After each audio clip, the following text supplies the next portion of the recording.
I'm going to share this with you. Listen to this. And here's why you demonstrated it, because you became one with it. Now, here it is. This is from the Science of Mind textbook, where Dr. Holmes talks about thoughts are things. This is a wonderful lesson. It's one of the most powerful, concise lessons in the textbook. Dr. Holmes says, thoughts are things. They have the power to objectify themselves. Thoughts lay hold of causation and form real substance. The word of man is the law of his life. Under the one great law of all life, thoughts of sickness can make a man sick. Thoughts of health and perfection can heal him.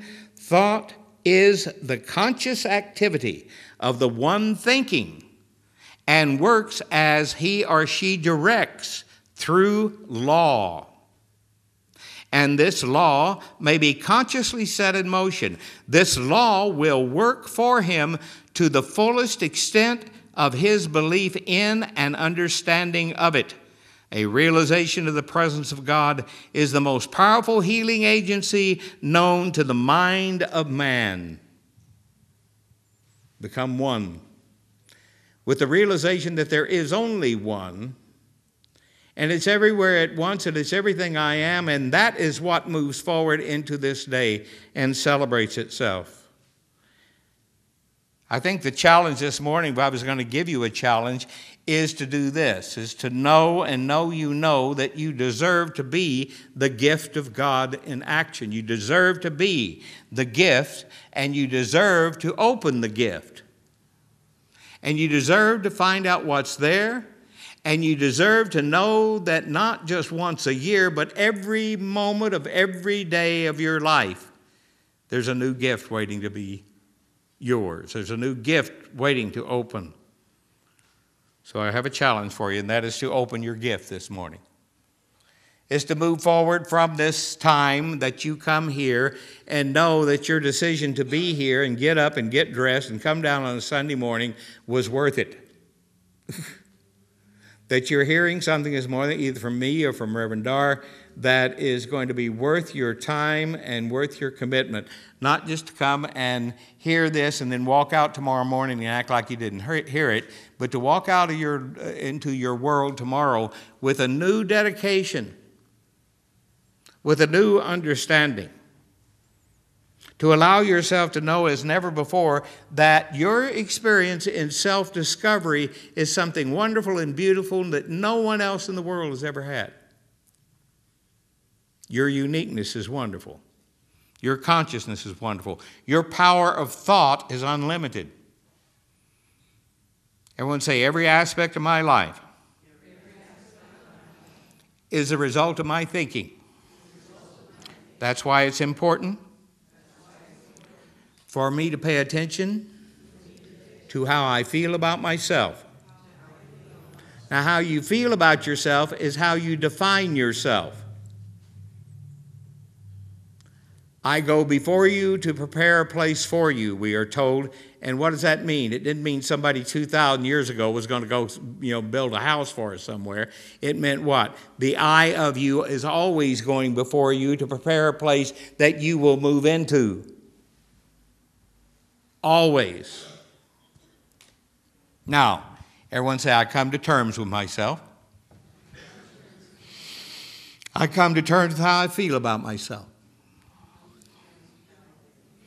Now, however you experience what I just said and what you just said to yourself, however that experience is in your own heart and mind, your own consciousness, is allowing yourself to do what? It's allowing yourself to move into a new comfort level, a comfort level of greater good.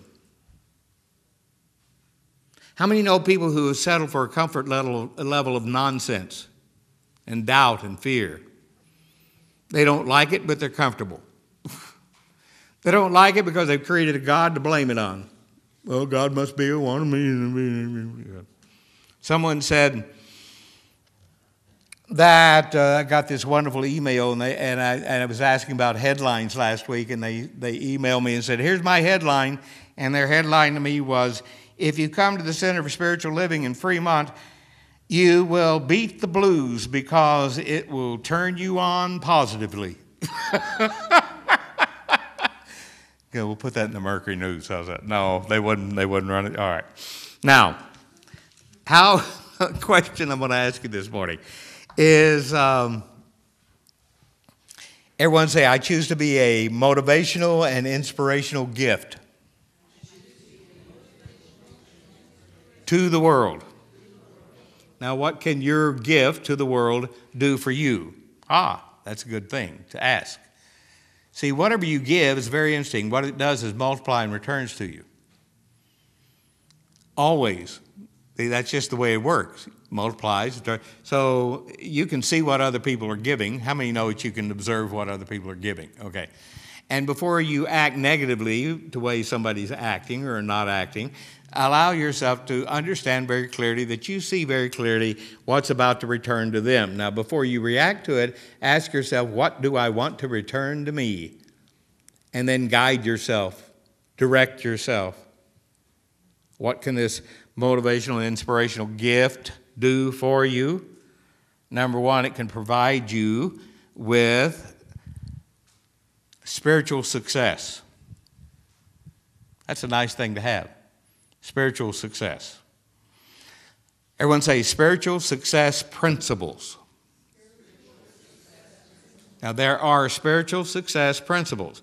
They're taught in Hinduism, Sikh, Jain, Islam, Christianity, Judaism, on all the isms.